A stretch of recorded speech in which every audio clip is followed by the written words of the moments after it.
Dober dan, spoštovano občestvo, prisrčno dobrodošli.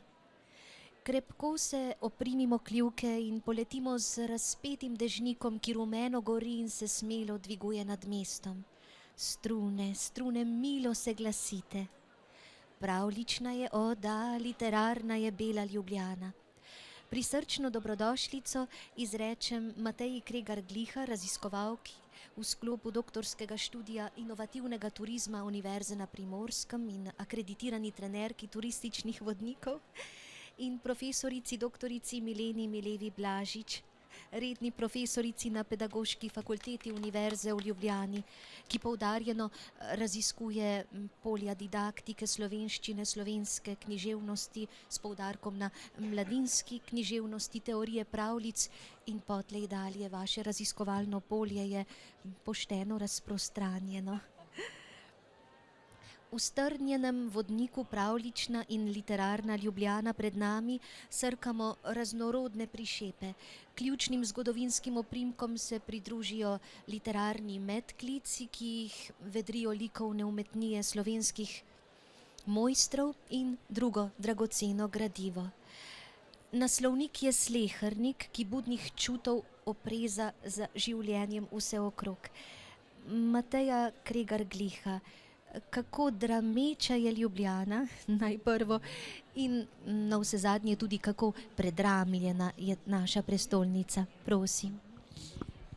Lepa hvala za povabilo in lepo pozdravljeni vsi, ki ste se nam pridružili sedajle na tem pogovoru.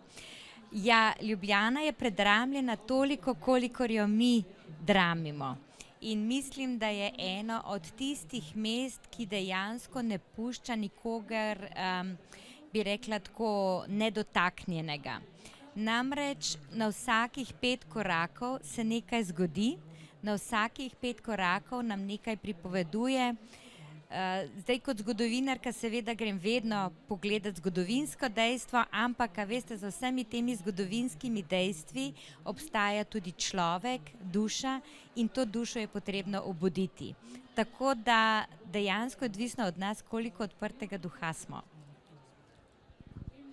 Vselej tako pri vseh vprašanjih življenja. Knjižna naslovnica je povsem smiselno izbrala motiv mestne pravljice izvrstne Ele Peroci. Prva objavljena pravljica Čudežne pripovednice je bilo danes še kako klasično delo Moj dežnik je lahko balon. Od izida leta 1955, ako nisem v zmoti, so pri Mladinski knjigi do današnjega dne natisnili prek 100 000 izvodov. Še ena junakinja Perocijeve, Muca Copatarica, obeležuje svojo obletnico, 65. pomlad je dopolnila. Torej, profesorica doktorica Milena Mileva Blažič, saj veste, da ne morem iz svoje kože, ob poeziji so pravljice moja globoka ljubezen. In glede na to, da je motiv na naslovnici, si dovolim to potezo. Kakšen odjek ima opus Ele Peroci danes? Lep pozdrav. Letos je Ela Peroci, pravzaprav so praznovali 100. obletnico rojstva. Takšnim avtorjem, ki so rojeni v tem času ali so ustvarjali po drugi svetovni vojni, rečemo sodobni klasiki. Po moji presoji bi lahko bila še bolj prisotna v učnih načrtih, ki jih vedno, res vedno utemeljeno kritiziram. Sicer Moj dežnik je lahko balon, to vrstna literatura pa Muca Copatarica sodijo k utopiji, ker pravzaprav otroci, ker idealizirajo podobo otroka in otroštva. Moj dežnik je lahko balon je pravzaprav zelo podobno besedilo, dosti krajše, Mary Poppins, ko je recimo dovoljena vzgojiteljici, da je subverzivna. Krasna besedila, ki so imela različne ilustracije. Imenitno. Vodniki so, tako mora biti, vselej strnjeni kompendiji, pogojno to tako imenujem. A ko kukamo izza zastora domačega mesta, je okušanje vrste slojev še nekaj slastnejši obet. Mene posebej osrečujejo stihi, vse polno jih je v knjigi pred nami. Tudi anekdotam rada prisluhnem. Zanesljivo je med slednjimi anekdotami torej, spoštovana Mateja Kregar Gliha, kakšna, na katero nespregledljivo stavite.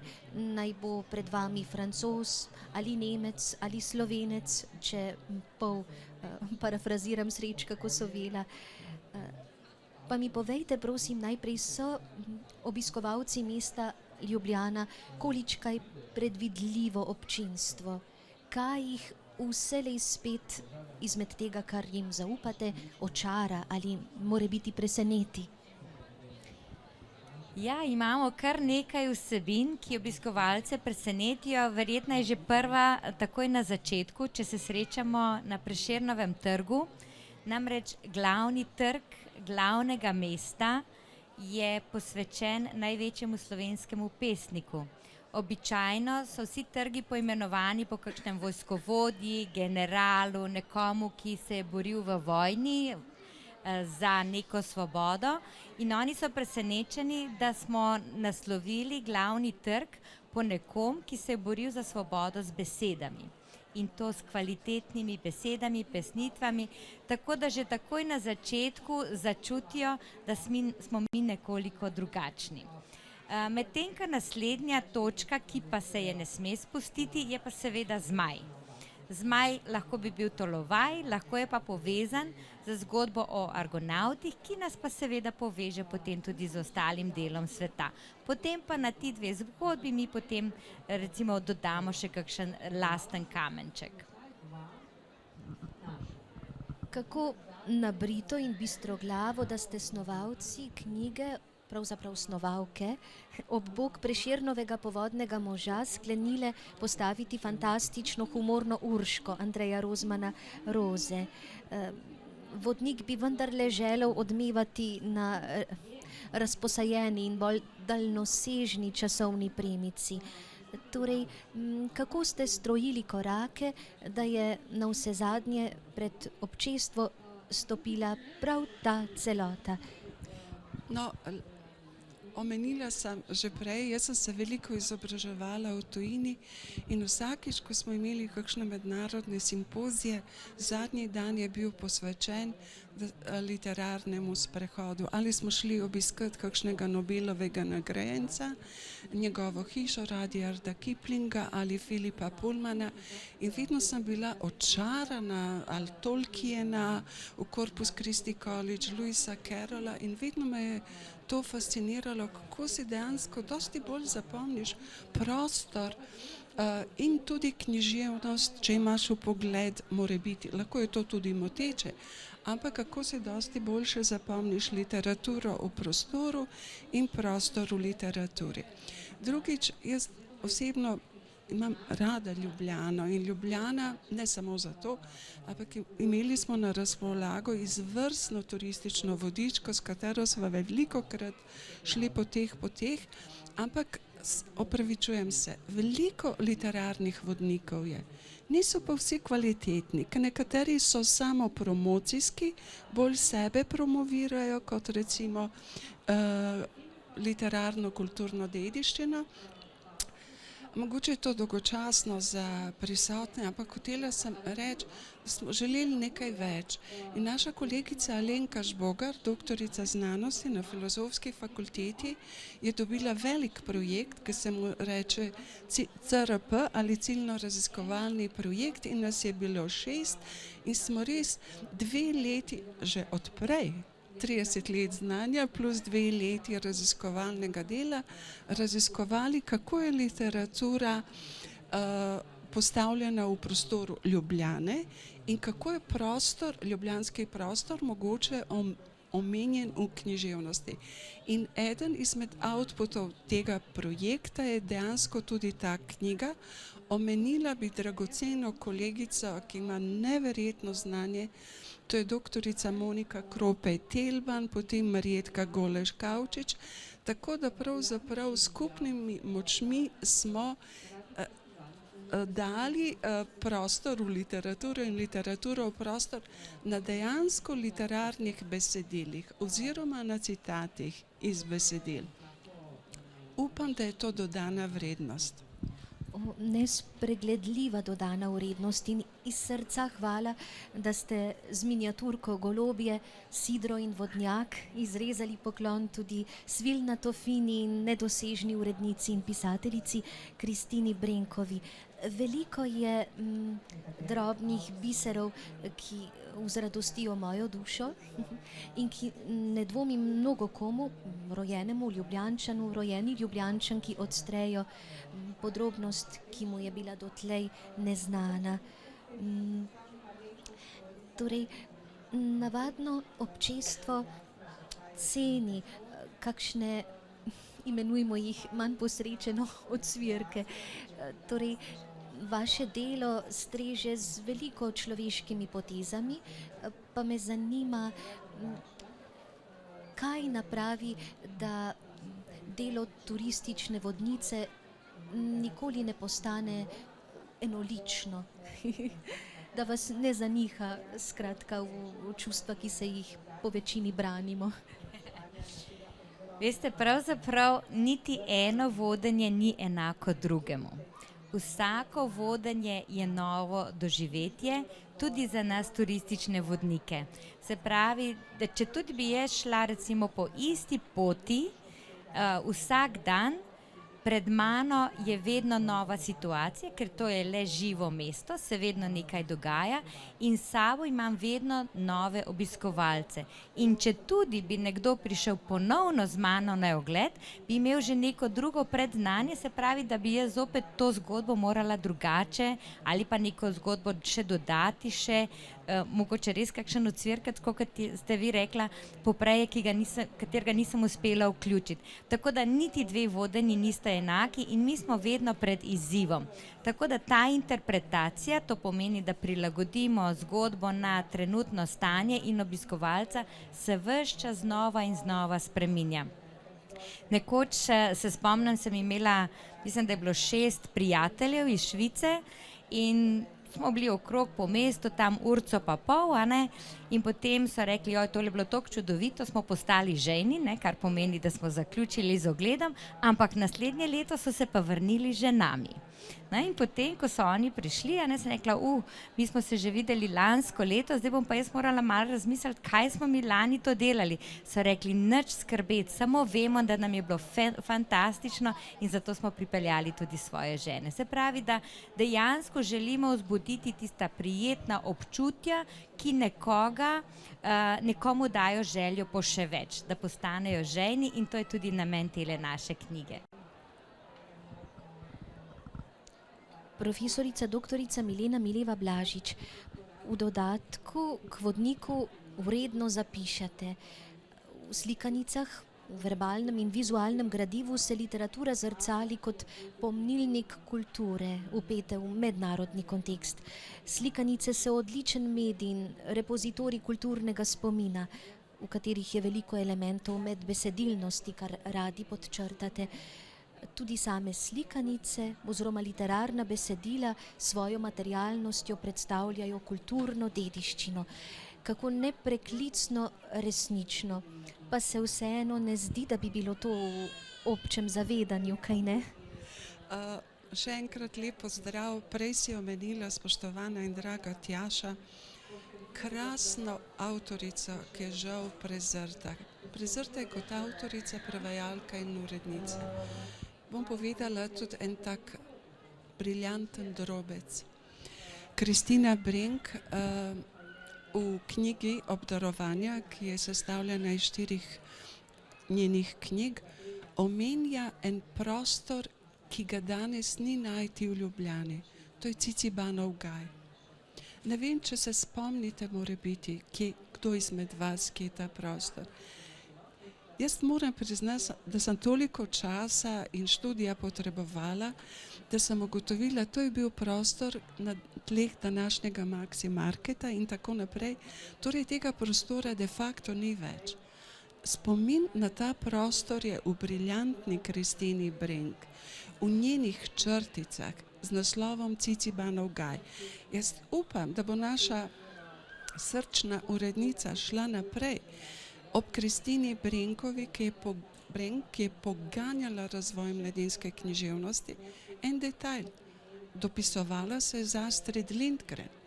To je absolutno relevanten podatek. Večkrat omenimo James Joycea, da je neposrečeno čakal na ljubljanski postaji. Zakaj z negativnimi stvarmi omenjamo pozitivno? James Joyce ima kratko sodobno pravljico v pismu svojemu vnuku Stevenu, Maček in hudič, hudič in maček. Ampak ta pravljica se navezuje na slovenske ljudske pravljice in na širši bazen. Recimo v vnuku imamo 2 pismi, originalni pismi Jakoba Grima. To je absolutno relevantno. Tove Jansson, avtorica legendarnih Muminov, je bila v Ljubljani. Da ne rečem, da je Hans Christian Andersen zapisal v svoj dnevnik, kako je prespal 2-krat v Ljubljani. Torej imamo tudi obratno pot. Ljubljana je vedno bila na križišču, lahko je pa tudi krožišče, da ne bi bila predolga. Da ne bodite hudi name, če si dovolim biti malce hudomušna. Torej, ko govorimo o Ljubljani, lahko govorimo o svetovni literarni prestolnici. To izhodišče si absolutno smemo dovoliti. Mateja, saj veste, v vlogi moderatorja si primoran zastaviti programsko vprašanje tu in tam. In zato vas sedaj vprašam, če zmorete lapidarno odgovoriti, lahko tudi podčrtano z ironijo, ako tako presodite, kaj dela Ljubljano tako nepreklicno, pravljično in literarno. Seveda smo o tem že ves čas pripovedovali, a če vas sedaj pozovem po eni iskri. Ja, jaz mislim, torej je kar nekaj teh točk. Jaz bi si izbrala Ljubljanico, zato ker je dejansko to reka, ki sicer voda teče in odteče, vedno nekaj novega prinese, nekaj starega odnese, ampak na svojem dnu skriva izredno bogastvo. Saj zato je tudi zaščitena, a ne? Tako da mislim, da je Ljubljanica ta prva, sploh ker pravimo, da je reka 7 imen, morda še kakšno več, a ne? Potem je to Ljubljanski grič, se pravi ta res unikatna, edinstvena nega naše Ljubljane, in kot je že omenila Milena, ne, križišče svetov. Poglejte, mi smo križišče slovanske, germanske, latinske oziroma romanske kulture, takih mest ni. In ko obiskovalci pridejo, veste, jaz imam recimo tudi nemško govoreče goste, ne boste verjeli, iz Beljaka, ko še nikoli niso bili v Ljubljani, in potem, ko sem pridejo, jim je kar nerodno reči po pol ure, da niso še nikoli bili v Ljubljani, ker je tako čarobno mesto. Se pravi, je nekaj v zraku, jaz bi rekla, da je to preplet vsega tega, kar smo danes omenili, in te preprosto začara. In to je tudi naš namen. Prekrasno. In seveda ne more biti naključje, da ste omenili to čarno reko in izbrali element vode, kajne? Sploh, če vzamemo v obzir odločujoče temeljno dejstvo tega naroda, da je namreč to pesniški narod. Voda, pesniki, saj razumemo to korelacijo. Vi, profesorica Milena Mileva Blažič, pa ste tako posrečeno spregovorili ne nujno zgolj o križišču, temveč krožišču. S tem ste sklenili harmonični krog, ki povezuje vse smeri neba in raziskuje seveda tudi naše duhovno podtalje. Ampak vidite, besede so lahko noži in predvsem so lahko tudi napak razumljene.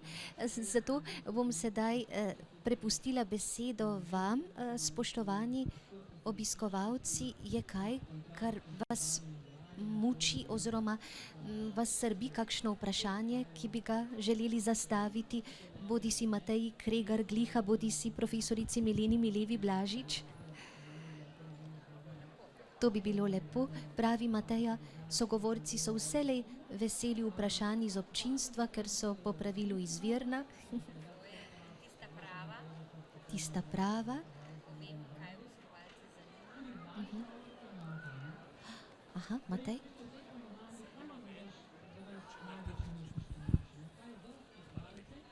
Zanima me, če načrtujete še naslednjo knjigo. Verjetno ste opazili, da je založba Morfem izredno bogata.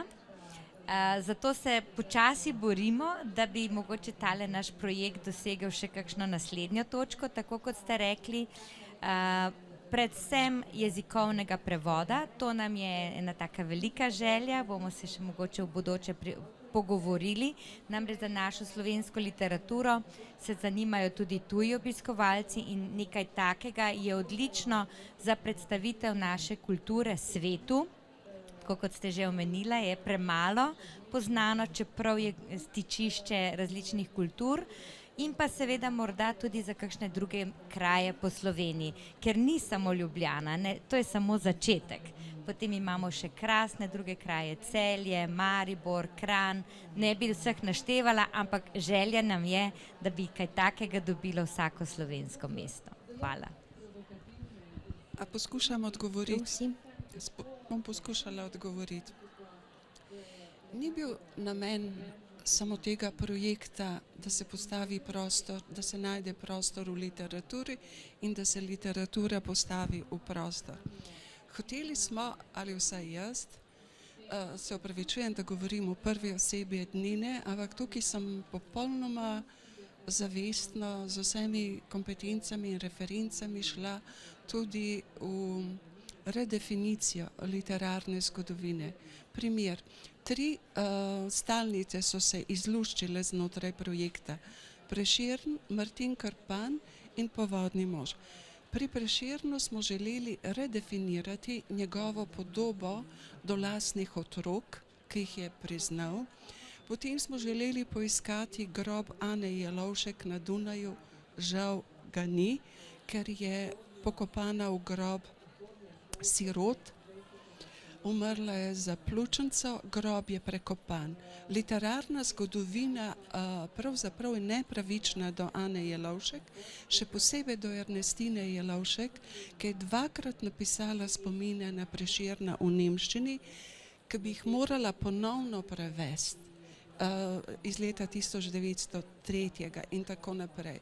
To je prva stvar, odnos do Prešerna oziroma enakovreden odnos tudi do Ane Jelovšek in Ernestine, ki citira Goetheja, citira Schillerja, tudi sama piše pravljice. Druga točka, pravzaprav, živijo. Druga točka glede Martina Krpana. Kolega Miran Hladnik je omenil, da Martin Krpan ima nadaljevanje. Lahko rečem, da sem uporabila veliko raziskovalnega časa in tako naprej. In pravzaprav res, Martin Krpan ima nadaljevanje, drugi del, da skrajšam, ki se navezuje na Andersenovo pravljico Vžigalnik. Ampak, če pogledamo medije, vsi predstavljajo Martina Krpana kot tihotapca. To je pravzaprav napačen, to je predsodek, samo všečen predsodek. Če pogledamo oba dejanja Martina Krpana, tudi znanstveni članek je na to temo, jih je pravzaprav več, vidimo, da je Martin Krpan trgovec s soljo. Da je pravzaprav v Trst vozil grozdje, nesel grozdje, iz Trsta pa je recimo prevažal sol. Da je njegov motiv živijo, da je njegov motiv bil legalizacija. Legalizacija te dejavnosti. Mi bi morali to poudarjati, ne pa z nacionalnimi junaki pravzaprav negativno ravnati. Potem v animiranem filmu, ki je sicer odličen film, Martinu Krpanu pripišejo še krajo v starem pristanišču v Trstu. Pravzaprav mislim, da tisti, ki ravnajo z literarno kulturno dediščino, morajo imeti dodaten občutek za čas in prostor ali zeitgeist in se zavedati, da generirajo pravzaprav, reciklirajo mnenje, ki pravzaprav relativizira nacionalno kulturno dediščino, posebej za otroke, ki jih domnevno spoštujemo in imamo radi. Se opravičujem, ampak poseg se mi zdi, da je bil potreben. Da, vsekakor, profesorica. Niti slutim ne, kaj pravijo trije kazalci, a vendar velja povedati, da se od 13:30 dalje gre začeti zbirati prav tu, zakaj turistična vodnica, ki še kako dobro pozna vsebino pravljične in literarne Ljubljane, bo skupino radovednežev popeljala po mestnem jedru z vsemi žlahtnimi poudarki, ki sodijo zraven. Kaj ne, Mateja, poveste več morda? Ja, seveda. Torej, tale naša knjiga je bila pripravljena, se Manica lahko prideš kar bližje, evo, lej, mogoče kar hmeleni. Ta naša knjiga je bila pripravljena tako, da pravzaprav se po mestu lahko sprehodi tudi vsakdo sam s svojimi najbližjimi. Kot vidite, imamo na prvi strani zemljevid mesta, a ne? Potem so notri opisi točk in vsaka točka ima potem tudi besedilo, nekaj tako zgodovinskega ozadja, kakšne zgodbice in pa seveda tudi samo literarno besedilo. Tako da to ste dobrodošli, da opravite sami s svojimi najbližjimi otroki ali morda, ne vem, vnuki, nečaki. Če pa imamo tako odlično priložnost, kot je danes, da je z nami tudi Manica, potem pa seveda, da gremo z njo tudi na vodeni ogled v živo. Torej, Manica, dobrodošla, povej, kaj se bo dogajalo sedaj s tabo. Vreme si lepo naročila. Dober dan, tudi v mojem imenu. Jaz sem turistična vodnica Manica Pogačnik. Vreme je res čudovito, tako že zjutraj sem gledala, kako se lepo jasni, tako da bi vas res povabila še na en sprehod. Zdaj, kot je Mateja pravzaprav že prej povedala, kot ste se že pogovarjali, je knjiga Literarna Ljubljana polna zanimivih točk, po katerih se lahko sami sprehodite, glede na to, da je pa letos knjižni sejem organiziran nekoliko severneje od glavnega mestnega jedra, bi pa jaz izkoristila odlično priložnost, da si malo bolj spoznamo tudi ta del Ljubljane, po katerem se marsikdaj niti ne sprehodimo, ker ni časa priti v ta del mesta, ne, ker je toliko zanimivih stvari že v samem mestnem jedru, tudi v stari Ljubljani. Tako da bi vas povabila, da se malo bolj spoznamo za okolico gospodarskega razstavišča. Gremo proti Navju pod železniško postajo in potem prodiramo proti centru Ljubljane. Tako da bomo majčkeno več spoznali tudi recimo sever Ljubljane, sever mestnega jedra. Prisrčna hvala, Manica, tralalajsko, prav zares. Torej, povabilo je bilo iskreno in srčno, upam, da mu prikimate. Torej, na elegantno drobljenje korakov, kako drugače vam svetovati, obstret sije, kolikor je sploh mogoče. Vam se zahvalim za pozornost, spoštovanim gostjem, da ste se pridružile na odru in tehtno spregovorile.